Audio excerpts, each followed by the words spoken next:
If you have few or no friends, you probably ask yourself a quiet question late at night. What is wrong with me? You scroll through photos of people laughing in groups, inside jokes, birthday dinners, crowded tables, and you wonder how everyone else seems to belong somewhere. Maybe you've been told you're antisocial, too distant, too picky, too hard to read, or maybe no one says it out loud, but you feel it anyway. The assumption that if someone has no friends, something must be broken.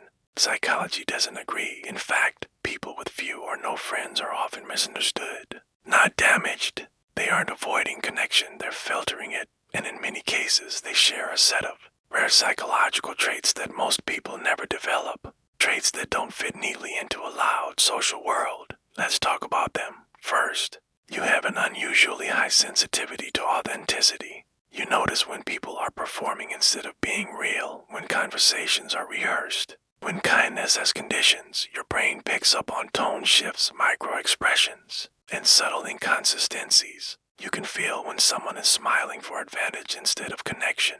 Most people ignore that discomfort. They tolerate it for the sake of belonging. You don't. You would rather be alone than sit through hours of fake laughter and shallow bonding, not because you hate people, but because pretending exhausts you. Psychology shows that as self-awareness increases, tolerance for inauthentic behavior drops. You don't enjoy masks, you want truth.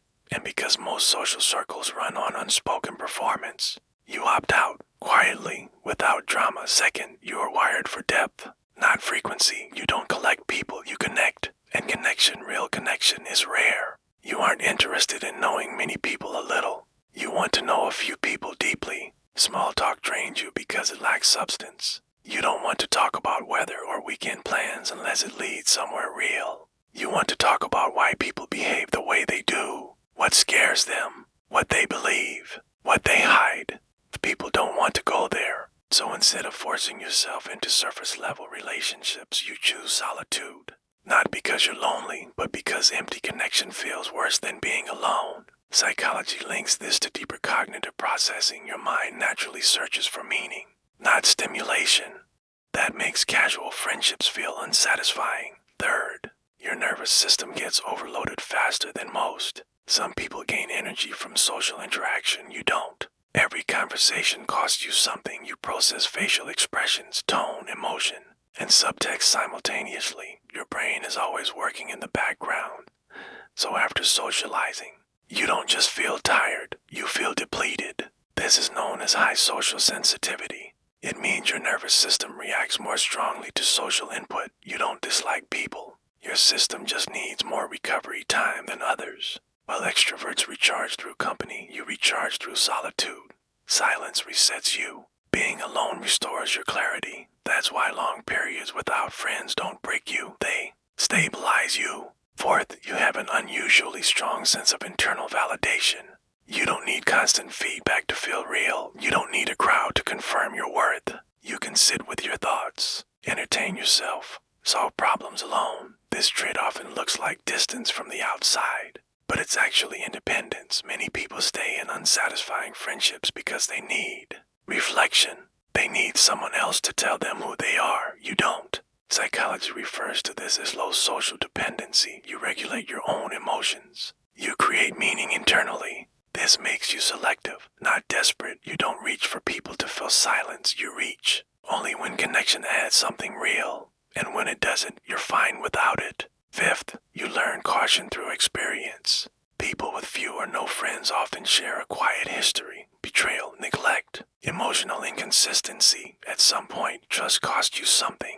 Your brain adapted. Psychology shows that once trust is broken, the mind becomes protective, not closed, selective. You observe longer now. You test consistency. You notice patterns before opening up. This creates a higher trust threshold, a narrow gate. Many people don't pass it, not because they're bad, but because they're careless with honesty. You don't rush intimacy anymore. You let people reveal who they are over time. And until they do, you stay guarded. Here's what all of this means. If you have few or no friends, it doesn't mean something is wrong with you. It means your mind operates differently. You have higher awareness, deeper sensitivity, stronger boundaries, and a richer inner world. Your solitude isn't emptiness, it's space. Space to think, to reflect, to protect your peace. Some of the strongest minds walk alone for long stretches, not because they can't connect, but because they won't settle. And when they do connect, it's rare and real. If this described you, you're not alone in it. There are more people like you than you realize, quietly living on the edges of noisy worlds. And if you want more psychology that explains your personality in ways no one ever did, subscribe now. The next video might help you understand yourself in a way that finally makes sense.